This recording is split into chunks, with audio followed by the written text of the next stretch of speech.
Շնորհակալ եմ անչափ, ես եւս մեկ անգամ ուզում եմ շնորհակալություն հայտնել Հունաստանի ազգային պաշտպանության նախարար Պանոս Կամենոսին, ինձ եւ իմ պատվիրակությանը ցուցաբերած շատ ջերմ ընդունելության համար։ Բարեկամ Հունաստանում շատ օրինաչափ է, որ որպես Հայաստանի Հանրապետության պաշտպանության նախարար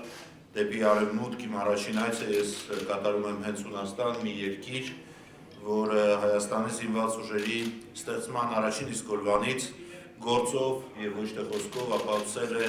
իր պատրաստակամությունը, իր ցանկությունը տեսնելու Հայաստանում ամուր եւ ունակ զինված ուժեր։ Ընդունված է ասել, որ եթե ուզում ես անմիջական երջանկություն տեսնել, պետք է ծառ տնկես, եթե ավելի միջնաժամկետ ես ծրագրում, պետք է տուն կառուցես, իսկ եթե ուզում ես երկարատև եւ ազդեցիկ երջանկություն զգաս, ապա պետք է կրթության մեջ ջանք դնես։ Եվ դուք նոր նշեցիք, որ ձեզ մեծ բավարարություն է պատճառել, բավականություն է պատճառել Հայաստանում տեսնելու այն սպաներին, որոնք կրթություն են ստացել Հունաստանի ռազմական ուսումնական հաստատություններում, մեր համար դա էլ ավելի մեծ եւ պատիվ է եւ ամուր կամուրջ, որ կապում է մեր բարեկամությունը եւ մեր զինված ուժերը առաջիկա տասնամյակների համար, որովհետև այդ երիտասարդ սպաները համալրելով մեր զինված ուժերը երկար իրենց սրտում կպահեն այն ջերմությունը, այն գիտելիքները, այն հմտությունները, որ ստացել են այս հիասքանչ երկրում, որտեղ ռազմական ավանդույթները ոչ տասնամյակների եւ ոչ հարյուրամյակների, այլ հազարամյակների ավանդույթներ ունեն եւ Պելոպոնեսյան պատերազմների պատմության վրա ողջ աշխարհում շարունակում են սերտել ռազմական իմաստությունը, փիլիսոփայությունը,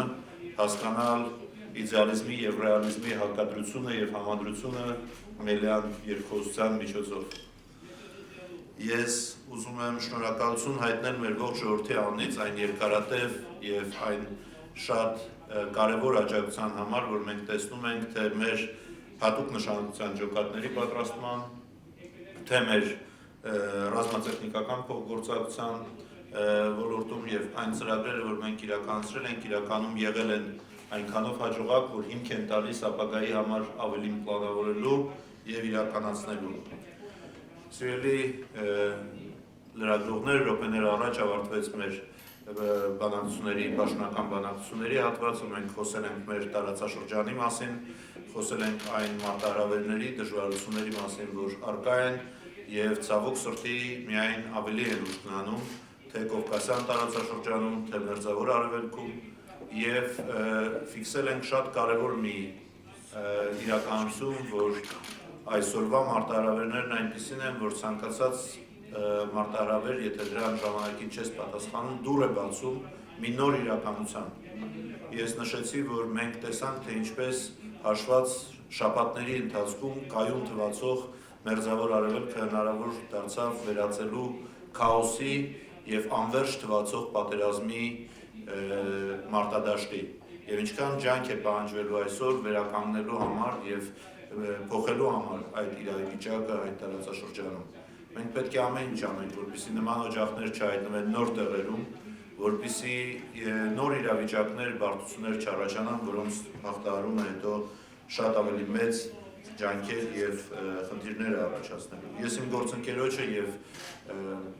Հունաստանի պատվիրակության, Հունաստանի բանակցությունների մասնակիցների հունական կողմին ներկայացրեցի մեր մոտեցումները Ղարաբաղյան խնդրի շուրջ ստեղծված անվտանգային հարցերի։ Մենք խոսեցինք պատմությունը ոչ թե որպես պատմություն, այլ որպես ապագայի անվտանգության կորիզ դիտարկելու կարևորության մասին։ Եվ ես կարծում եմ, որ կարևոր է, որ մենք պայմանավորեցինք, որ մեր քաղաքական, ռազմաքաղաքական երկխոսությունը պետք է շարունակվի